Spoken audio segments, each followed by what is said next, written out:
Buenos días, amigos y amigas de Libertad de Expresión. A una semana de iniciarse el año escolar, aún persiste el problema de la falta de aula, de la falta de cupo. Muchos padres aún andan en busca de un aula para sus estudiantes, de un cupo para los niños, niñas, adolescentes que no han tenido cabida en las escuelas públicas. Por lo tanto, es necesario señalar que si las inauguraciones de obras, de edificios y otras obras que realizó el presidente Luis Abinader en los últimos meses del pasado cuatrenio hubiese incluido la inauguración de muchas escuelas, hoy no existiera ese problema, ese grave problema para miles de padres que tienen que enviar a sus hijos a las escuelas públicas. Ese es el problema, las inauguraciones y las escuelas públicas. Que una gran parte de esas inauguraciones debieron ser de escuelas. Debieron ser de nuevas escuelas y de escuelas reconstruidas. Entonces hoy la inmensa mayoría de la población estaría aplaudiendo las inauguraciones del presidente Luis Abinader. Pero no, se hicieron muchas inauguraciones de grandes obras, que esas son las que producen votos. En realidad la inauguración de escuelas no produce tanto voto como las grandes obras que todos los gobiernos realizan con bombos y platillos, que se ven demasiado, que la usan como método de campaña, porque esas, repito, dejan mucho voto. Aunque él no sea candidato para las elecciones de 2028, pero llevará un candidato o candidata de su partido, y eso sin duda lo favorece. Por eso mucha gente piensa que si las tantas inauguraciones que el presidente Luis Abinader estuvo realizando en los últimos meses, repito, del gobierno pasado, hubiesen incluido inauguraciones de escuelas, había sido un asunto prioritario para el presidente Luis Abinader, hoy no se estuviera pasando la travesía, la tortura que pasan muchos padres en busca de un lugar, de un cupo para sus niños en las escuelas públicas. Pero ojalá el inicio de este gobierno, yo decía en el programa anterior, que en los primeros 6 meses del presente gobierno de Luis Abinader debe darle respuesta con resultado a la población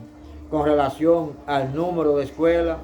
y a la existencia de suficientes aulas para alojar a los miles de niños que cada año se quedan sin inscripciones, se quedan sin cupo, se quedan sin una silla en las aulas de las escuelas públicas. Eso es un asunto urgente que el presidente Luis Abinader debe tomar en cuenta para que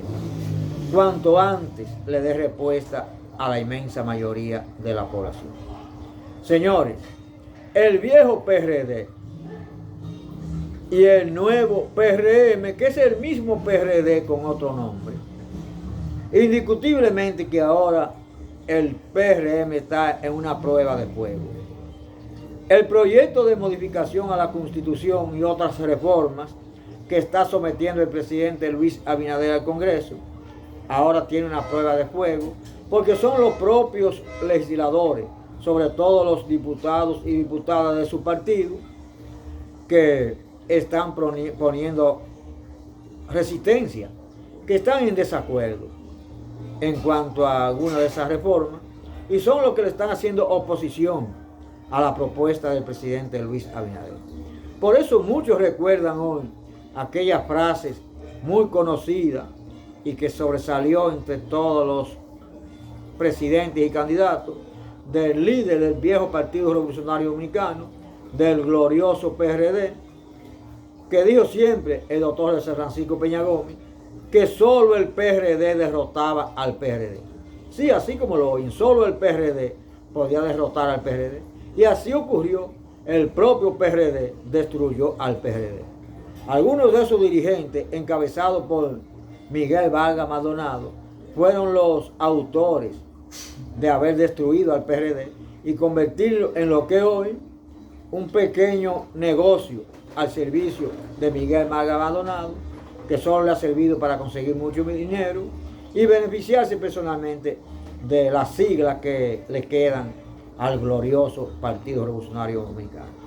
Lo cierto es que si el presidente Luis Abinader, que en la actualidad es el líder del PRM, del viejo PRD, llamado ahora PRM, porque son la misma estructura, independientemente de que tenga alguna sangre nueva, si quieren preservarlo unido, tendrán que hilar fino, tendrán que tomar medidas, reuniendo la cúpula de ese partido, para que en un corto plazo no lo vean convertido en el viejo PRD, dividido, y que poco a poco se vaya disminuyendo. Porque ya se están viendo los vicios de sectores de poder dentro de esa organización, alando cada cual para su lado y dándole la espalda a la propuesta del presidente Luis Abinader. Si bien es cierto que dije en el programa anterior que no se le puede dar orden desde el Poder Ejecutivo a los legisladores para que voten de manera forzada por una iniciativa del presidente, porque el Poder Legislativo es independiente del Poder Ejecutivo y no debes tener una camisa de fuerza. Pero políticamente se supone que deben estar unificados, que debe haber una especie de concordancia entre la dirección del Partido Revolucionario Moderno, y parece que eso está haciendo falta ahora, y ojalá eso no llegue a una división temprana. De manera que ojalá no ocurra de que solo el PRM derrote al PRM, como ocurrió con el viejo, el glorioso, el partido del Hacho encendido, el Partido Revolucionario Dominicano, derrotado por el propio PRD. Señores, Zenin Cava, ex presidente del Colegio Médico Dominicano, dijo que para hablar de una reforma a la Ley de Seguridad Social hay que pensar primero en el pueblo. Lo que está diciendo el doctor Zenin Cava, un hombre que llevó una batalla campante, una batalla campal, sin tregua, en defensa de tanto de los intereses de los médicos como en contra de la actitud de las ARS y de las AFP. Decía Zenin Cava que la actual ley que existe, que fue un proyecto hecho a la medida de los poderosos del empresariado, y digo yo, como lo he dicho en diversos programas, que la ley de seguridad social actual, que fue hecha a la medida del poderoso sector financiero del país, que son los propietarios de todas las AFP y de todas las ARS,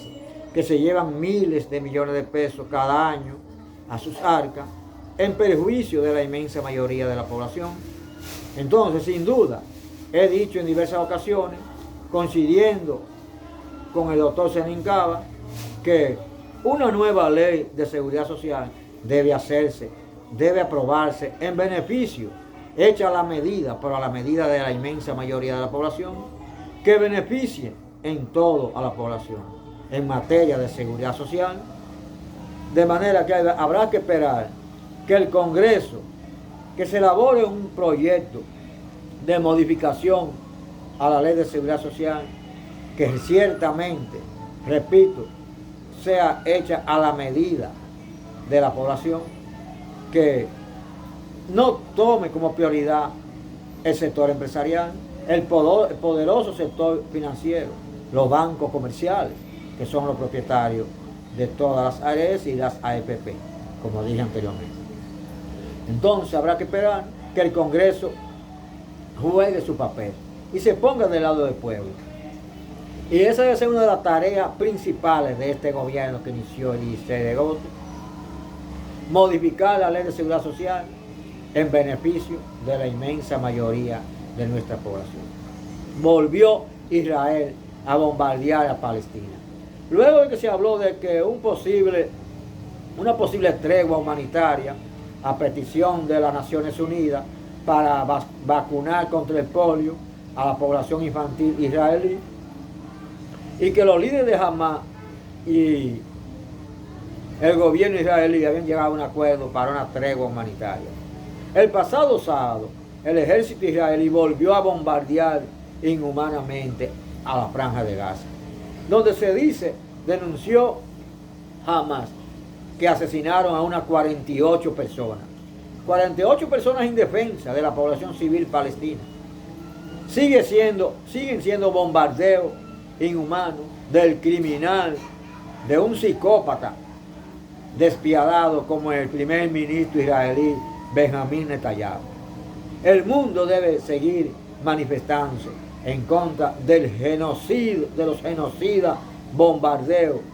inhumanos, criminales, despiadados que mantiene el ejército israelí por decisión de Benjamín Netanyahu en contra de la Franja de Gaza, en contra de la población civil palestina. Ya está bueno de tantos crímenes, ya está bueno de tantos genocidios, ya está bueno de asesinar a los niños y niñas, a las mujeres embarazadas, a los ancianos y ancianas de la población civil palestina. Alguien en el mundo debe ponerle costo a ese ejército criminal, a ese primer ministro genocida e inhumano.